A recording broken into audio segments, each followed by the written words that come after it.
अस्सलाम वालेकुम जी। आज मैं आपके साथ वनीला आइसक्रीम की रेसिपी शेयर करूंगी और ये गर्मियों में सबको ही बहुत पसंद होती है। तो चलिए इसे बनाना स्टार्ट करते हैं। वनीला आइसक्रीम बनाने के लिए सबसे पहले 1.5 कप जितना ये दूध है, इसको मैं अच्छी तरह बॉईल कर लूँगी।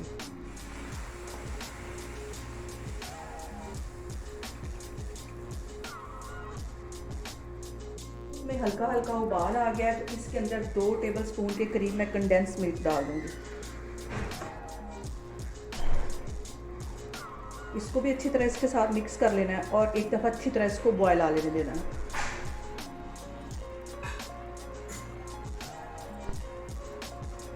इसके अंदर 2 टेबल स्पून के करीब मैं चीनी डाल दूंगी। इसको भी अच्छी तरह मिक्स कर लेना है।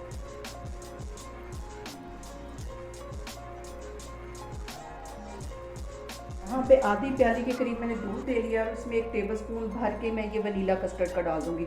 इसको अच्छी तरह मिक्स कर लेना है।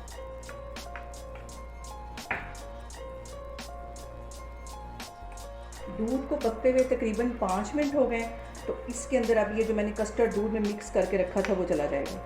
इसमें थोड़ा थोड़ा करके मिक्स करते जाना और चम्मच की मदद से इसको हिलाते जाना ताकि इसमें गुठलियाँ ना बने।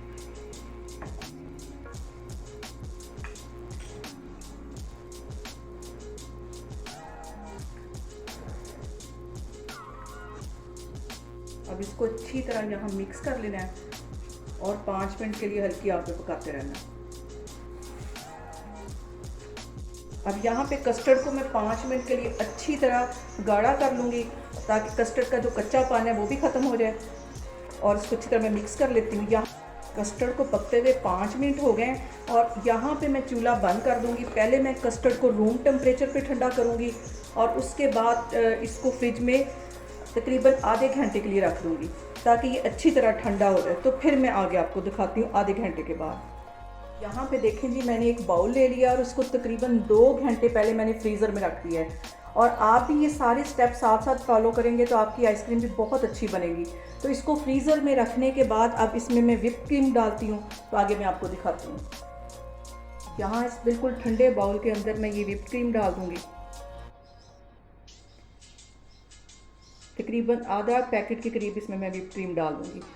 यहाँ पे व्हिप क्रीम को मैं बीट करना शुरू कर दिया और इसको इतना मैंने बीट करना है कि ये बिल्कुल डबल हो जाए। इसको 5 मिनट मुसलसल मैं ऐसे बीट करती रहूँगी। यहाँ पे देखें जी, क्रीम को मैंने पूरे 5 मिनट बीट कर दिया और ये देखें कितनी फूल गई है। यहाँ पे देखें जी, 2 घंटे के लिए मैंने आइसक्रीम फ्रीज़र में रख दी थी। अब इसको मैं दोबारा फिर बीट करूँगी और यहाँ पे इसको बीट करना बहुत ज़रूरी है क्योंकि अगर हम इधर इसको 2 घंटे के बाद बीट नहीं करेंगे तो आइसक्रीम में क्रिस्टल बन जाएंगे और बर्फ़ जम जाएगी। इसको दोबारा बीट करके फिर मैं जमने के लिए रखती हूँ। तो मैं आपको आगे दिखाती हूँ। यहाँ पे बाउल के अंदर नीचे काफ़ी हद तक आइसक्रीम जम गई थी, लेकिन इसको मैं दोबारा बीट कर रही हूँ ताकि इसमें जो क्रिस्टल है वो बने रहे। यहाँ पे 5 मिनट हो गए मुझे आइसक्रीम को बीट करते हुए। मज़ीद मैं इसको 5 मिनट बीट करूँगी ताकि इसमें कोई भी क्रिस्टल ना बने और बर्फ़ ना जमे। और इसको बीट करने के बाद फिर मैं आगे आपको दिखाती हूँ। यहाँ पे आइसक्रीम को मैंने पूरे 10 मिनट के लिए बीट किया है। तो अब इसको मैं दूसरे डब्बे में ट्रांसफ़र करती हूँ। यहाँ पे अब मैं दूसरे डब्बे में आइसक्रीम को ट्रांसफ़र करूँगी। इसको भी तकरीबन मैंने 1.5-2 घंटे के लिए फ्रीज़र में रखा हुआ था और ये भी डब्बा बिल्कुल ठंडा हो चुका है। तो अब इसके अंदर मैं आइसक्रीम डालती हूँ।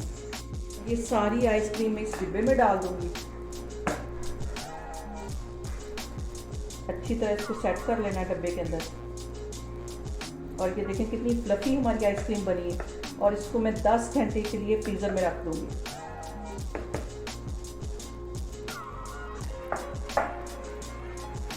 यहाँ पे इस डिब्बे में मैं अच्छी तरह इस आइसक्रीम को सेट कर लूँगी और 10 घंटे के लिए मैं इसको फ्रीज़र में रख दूँगी ताकि ये अच्छे से जम जाए।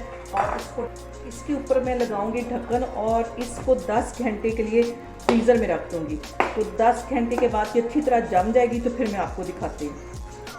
यहाँ पे देखें जी, आइसक्रीम को रखे हुए तकरीबन 8 से 10 घंटे हो गए हैं। तो अब मैं इसको चेक करती हूँ।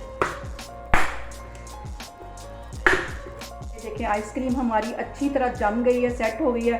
तो अब मैं आपको डिश आउट करके दिखाती हूँ। अब इसको मैं डिश आउट करती हूँ।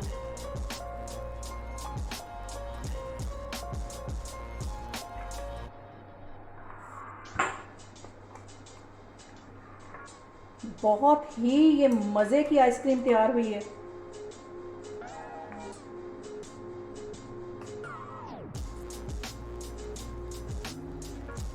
यहाँ पे देखें जी, बहुत ही मज़े की और बहुत ही क्रीमी हमारी वनीला आइसक्रीम बनके तैयार हो गई है। और मेरी रेसिपीज़ को बनाते हुए आपने बिल्कुल भी घबराना नहीं, बहुत इजी ये बनती हैं। आप लोग भी इसे घर में ट्राई करें और मुझे कमेंट्स में बताएं कि आपको मेरी रेसिपीज़ कैसी लग रही। इंशाल्लाह ताला मैं एक और वीडियो के साथ आपके सामने आऊँगी। अल्लाह हाफिज़।